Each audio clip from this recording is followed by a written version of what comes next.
Hello, this is Joe Hyde with San Angelo Live, and we're at the West Texas Legislative Summit at the campus of Angelo State University.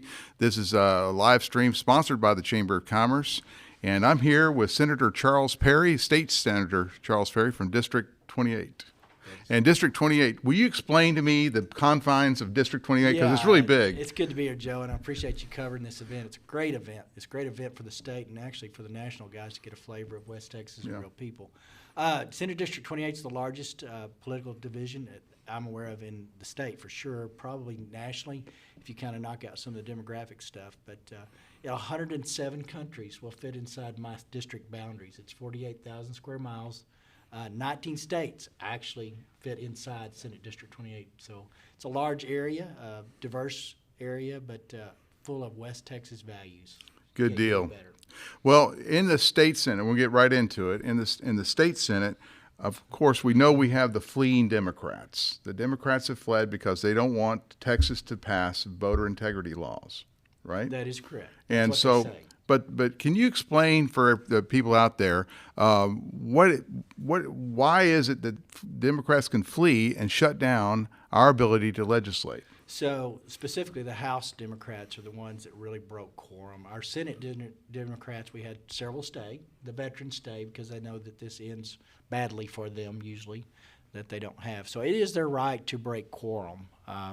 There are processes that you can prevent that. If you know enough time ahead of time, you can prevent them. But when they left the state, that gave the state no options to retrieve them. If they had stayed in the state, you could retrieve them. But by law, when you say retrieve them, you mean like you this? could physically have DPS and go ahead and get them if they're in the state boundaries. So the Texas Rangers can open an investigation and go find them. They can go get them. They can, and I have seen that threat. I haven't seen it in action. It happens. You know, the Democrats are the minority party, and you use every tool in your tool chest, if you will, to do it.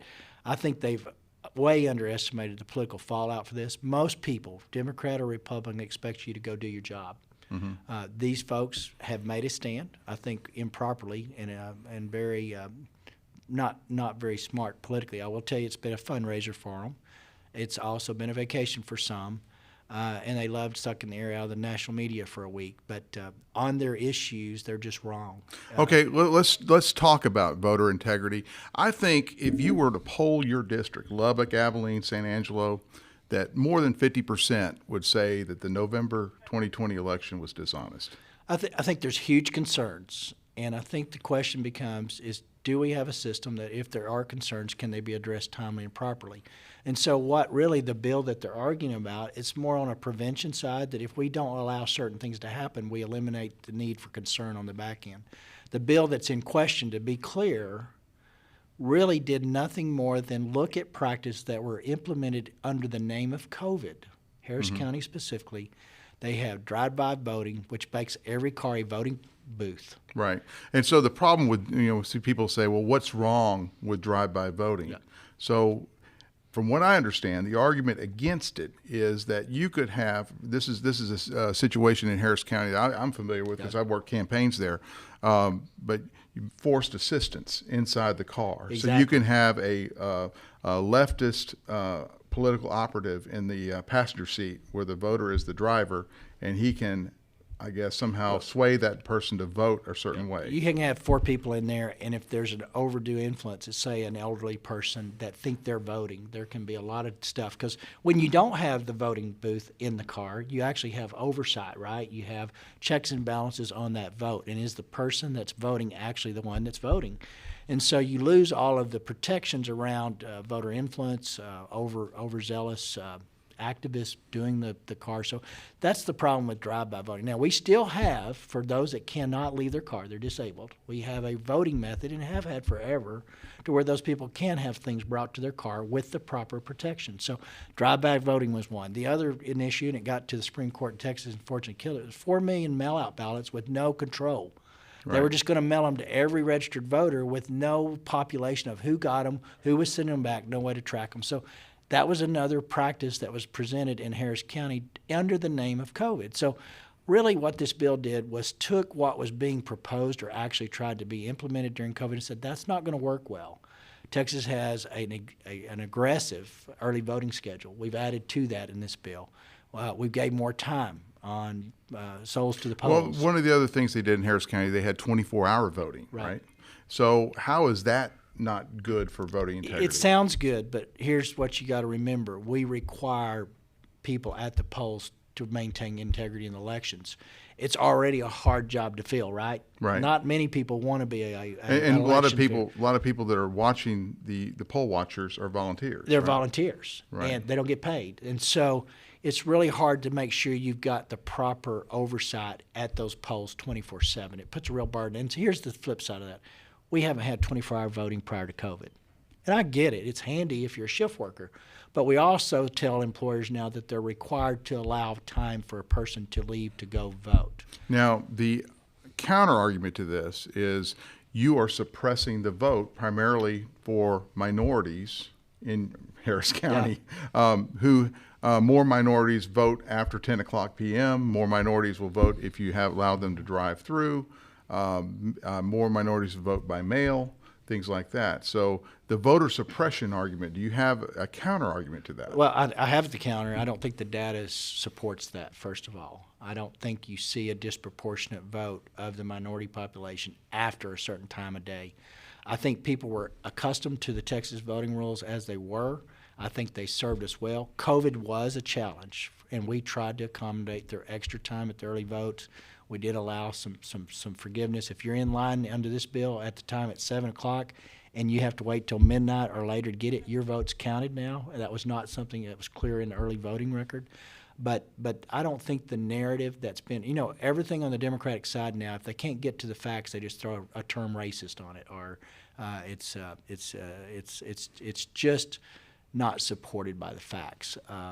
I don't think you have a disproportionate shift worker of the minority population that would be that group that says, I need 24-hour voting. I just don't think it exists. So while the fleeing House Democrats of Texas are in D.C. hiding out, obviously getting paid lots of money by PACs and things like that, what kind of other business in the special session did Governor Abbott want to have passed or looked at that we're missing out on? Well, let me tell you, there's some big issues and some big initiatives that are very taxpayer-friendly initiatives, as well as some other things. So, first of all, the Senate got all its business done. We had all the bills done. We had it filed and ready to go. Now, we get the opportunity to redo that in about a week. So they're going to call another... We're going to call another special session. I expect it between Friday and Monday.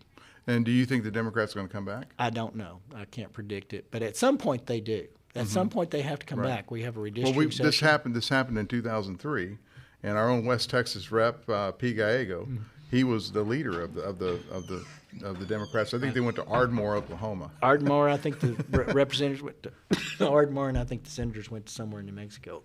Right. So, bottom line is they have to come back eventually. We have a redistricting session, which is every 10 years, and it starts probably in September, October when we get the data. So they have to be back for that pretty much. Between now and then, if they choose to stay gone, then it just puts more burden on us as a legislature. And you know what they discount in that? We have members now that are going to be there 30 days in August that wouldn't have had to be there had we got our stuff done. Right. On the business, we have a taxpayer provision where people over 65 are getting a huge property tax rebate, a credit. That has to be on the constitutional amendment. Explain how that works. Basically, homestead exemptions at 65, there's not a proration there. We're going to give you the proration on a closing statement. We're going to allow 65 or older to benefit from the freezes. We're going to buy down some of those that some of the districts may not have. So if you're 65 and over, your property tax bill will be less? You're going to have a property tax bill relief. Here's the challenge. You have to have that done through a constitutional amendment. You have to have that done in time to have it printed for the constitutional ballot in November. So our window to get that done is closing in on a couple of weeks. Another big bill that people are losing lives over. This is literally a life or death bill. We've tried to pass it 3 sessions in a row, the bail reform bill.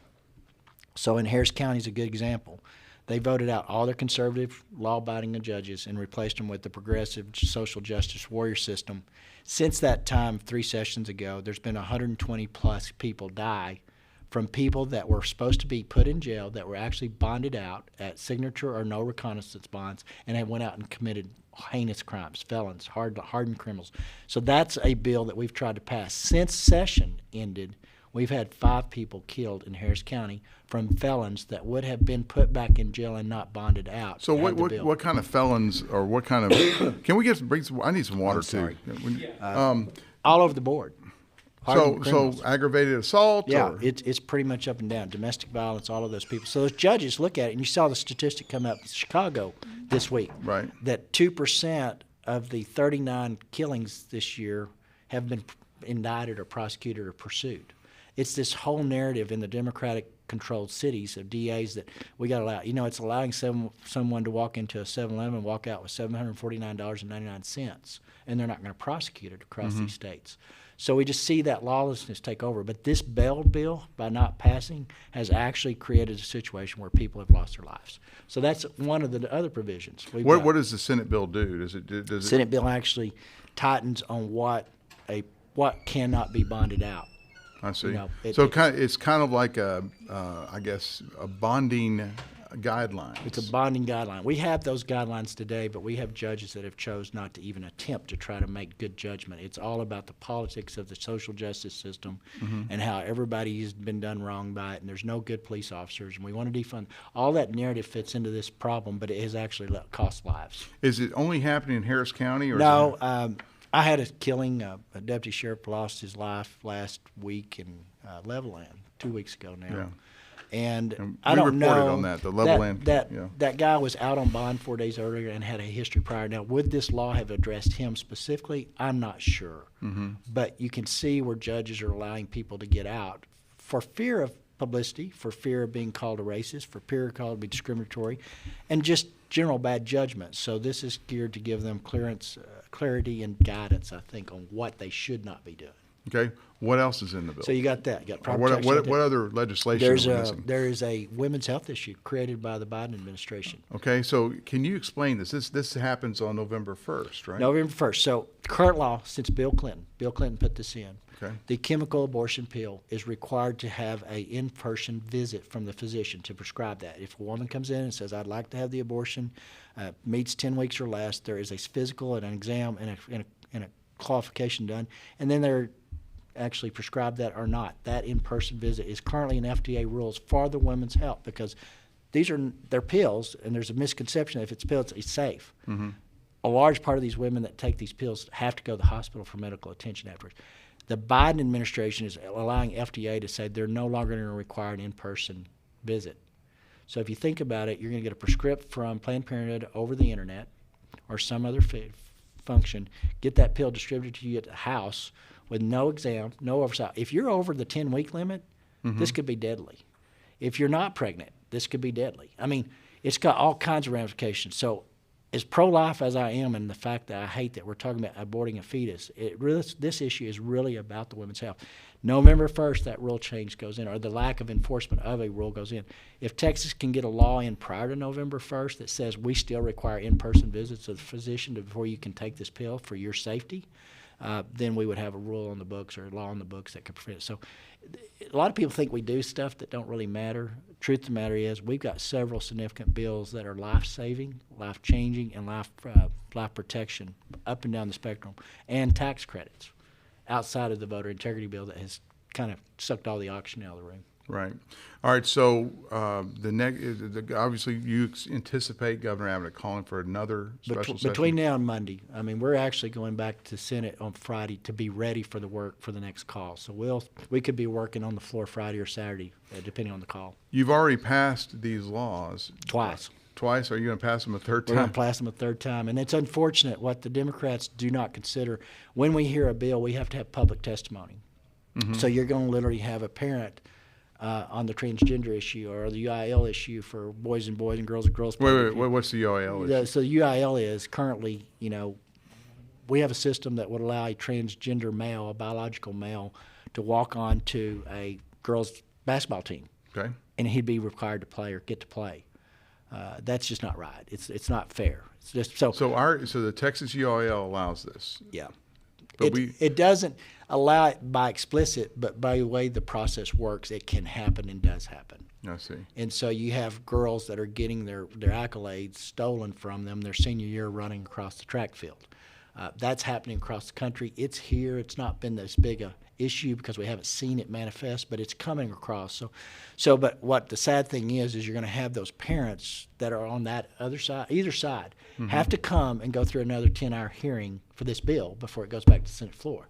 It's just unfair to run people through this system, constantly having to have the same conversations, the same pain, because it's a real pain for parents that have those kids in those situations. So it's just sad that they just discount everybody else's concerns. Everybody be damned. We're more important than the process, the democracy, and these issues. Do you think there were any voter issues or voting integrity issues in any of your cities, counties? I'm going to say it this way. I think I have very honest and hardworking election officers. I don't think there was any intentional votes. There are situations where you just have not lack of training or lack of equipment or equipment failures that we need to be mindful of. So I don't know that specifically we had an election overturning kind of event.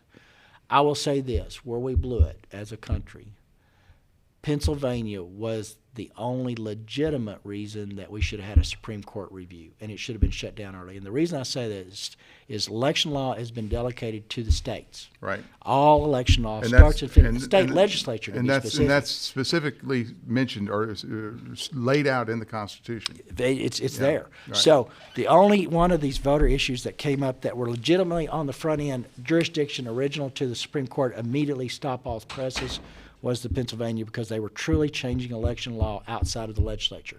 And that's the one that had credibility from day one, from minute one, should have been dealt with. And at that point, you might have seen other states stop or pull back, and then we could have had some other conversations. These other issues about voters and how they get in and the suitcases being brought in, all concerning, but it's a hard proof, right? But that one should have. Texas changed its elections law outside the legislature, and I was one of those few members that actually sued the governor over that, because not that I didn't think the change was probably a good thing, extension of early voting, but that's not the governor doesn't have that control. So you did it. You opposed it and sued on it based upon the fact that you're protecting the legislative we prerogative. Have to protect our Republican constitutional process, which is executive, legislative, and judiciary, independent, autonomous, and same power. And when you override any one of those things from any level of those offices, you are outside the boundaries of how our Constitution works. Right. So on principle and principle alone, and it's worth fighting for sometime, you have to stand up and say, I might agree with what you're trying to do, but it's not your role to do it. Okay, before you go, yes, I have to ask this last thing. Now, Senator Perry is a Recom Tech guy. Yeah. So now that University of Texas has joined the SEC or is about to join the SEC, what are your thoughts? So it's their right to do it. The way they did it, I think, is truly under the table. I think it was self-dealing. I think it's behind closed doors and anything but transparent. So that on that level, I have a real issue, because we have to have confidence in our trustees in these universities to advocate for their university, but also advocate for Texans as a whole as these policies. So at a minimum, we should have been notified and had some talks about. So you're saying the Texas legislature should have been notified? Notified. I don't think the Texas legislature should regulate this area. Right. I don't. I think there's a private sector entity such as a Big 12 conference and an NCAA, and they work those things out. But the way Texas went about, what I think it did do, though, and this is what I pushed for in the hearing yesterday, it opened up the conversation about the PUF fund. For those that don't know it, Texas and A&M, by birthright of the state, receive money that no other school gets to. Guess where the funds that seeded that fund comes from? 2.1 million acres in West Texas. Guess what that balance of that fund has grown to over the years? $24 billion plus the value of the land. So you have an endowment out there, and to this year, Texas, University of Texas, is going to get $1.7 billion from that fund that no other school is participating in. So what it has done is given me a very public format to open up the conversation about, is that good policy, Dave? When we set them up to give them the jump start, it was absolutely a good policy. But the inequity that has created from resources that are all Texas resources, shouldn't all Texas schools have an opportunity to participate in that? So you're going to try to claw some of that money so in I'm for going Texas to have a bill up probably in the next week or so that's going to take a third. So right now it splits down. A third goes to A&M and 2/3 goes to UT. I'm going to take a third, and a third. Third to UT, third to A&M, and a third to the rest of the state institution and put it under a research fund that's already established, that's constitutionally established, was kind of a work around the non-PUF schools to be able to do some research monies. Political climate's right, timing's right, but more importantly than anything else, it's the right policy for Texas. Not Texas the university, but for Texans, the total state. So that's going to be a really interesting bill to see if Abbott can find his way to put it up. Do you think Abbott will? I mean, he's a University of Texas guy. You know what? I hope our loyalties extend way beyond a institutional loyalty. When you're a governor of 30 million people, you need to be responsible for 30 million people. Plain and simple. We'll see where it goes. I'm an eternal optimist when it comes to. I have numbers on my side, so we'll see if the numbers have any weight. So what do you think the new rivalry would be? It's hard to say where we're going to end up. I think if I was smart, I would try to find a way that UT and Texas and TCU and them can still play. I love one of my senator colleagues on the committee yesterday. I guess you're just tired of getting beat by TCU and you'd rather get beat by Alabama. Because I think TCU's record's like 7-2 out of the last 9 years or something. They've got Texas's number. So, and I asked the commissioner yesterday. I said, I think there's parity in the Southwest Conference that doesn't equal anywhere. Because on any given Saturday, the last team in the conference can beat the number one team in the nation. That happens to be Oklahoma or UT on some case. Right. So, I think there's a lot of non-money issues going on here. I just think the process has to be open and transparent and fair. There are ways to move out of a conference in Texas because Texas thinks it can. The unwarranted arrogance that they exist, that they've had all this branding that they think they built. Honestly, it's Texas. It's not an institution. They're not called Texas University State. They're called, Texas is Texas. And well, several years ago, Texas Monthly had an article, and they were talking about why University of Texas. Of course, I'm an Aggie, so just. Well, I'm not messing with y'all's third, so don't mess with our third. You're good. You're good. But it's cringeworthy. They talked about how the reason why University of Texas T-shirts and things like that sold well at Walmart was because people in Texas who probably didn't go to college have an affinity to that logo as being Texas. Right. No, it's true. And I don't fault them for taking advantage of the brand. I do think that public policy needs to catch up with the times. We have great institutions outside of UT and A&M. They could be better, and some of the hesitation for other conferences looking at us were systemically, whether we knew it or not at the time, locked us out of some of those conversations by virtue of the fact that Texas has all of the research money going to them through this other process. So I'm going to seek to fix that. It's the right policy. So to summarize what you're saying, you're using the Texas OU move to the SEC to highlight the fact that Texas gets all this money from the land grant. It's a conversation that's been ongoing since the dawn of time in Texas, and caveat emptor. Take advantage, seize the day. Right. Don't let a crisis go to waste. I think probably yesterday's hearing was the first time that the general public that was paying attention understood that a $2.5 billion endowment check is going to between two universities in Texas, with tuition going like this and other universities being cut out of the research market. Right. And I think, I used to have a chancellor. You'd tell me, you may not like him as a legislature, but the people like it. Right. So on this issue, when I get all my reps lined up out of Houston and places that can benefit from this move, I think the numbers are already there. So we're going to push. That's my job, is to advocate for good policy, not just for UT, not just for Texas Tech, not for Baylor, but what is good policy for the people of Texas in years to come. This is good policy. One last question: is this going to? You think that you're hoping that Abbott will put this in a special session, or are you going to wait till the next legislative session? I love policy. I love problems that politicians can't solve with politics. Right. This is one of those that can't be solved with politics. This has to be solved based on principle. And we're going to test the principle of the legislature all across the board, up and down, executive office down. We're going to find out if there's a willingness to actually treat all Texans the way they need to be treated when it comes to university access to research funds. Okay. We'll know the answer pretty quick, I'm thinking. Yeah, we will. We'll see how it happens, Stranger things can happen. This has been Senator Charles Perry. He's our senator here out in West Texas, and this is San Angelo Live at the West Texas Legislative Summit. I'm Joe Hyde. We'll be back with another interview very shortly. Thanks, sir. See you guys.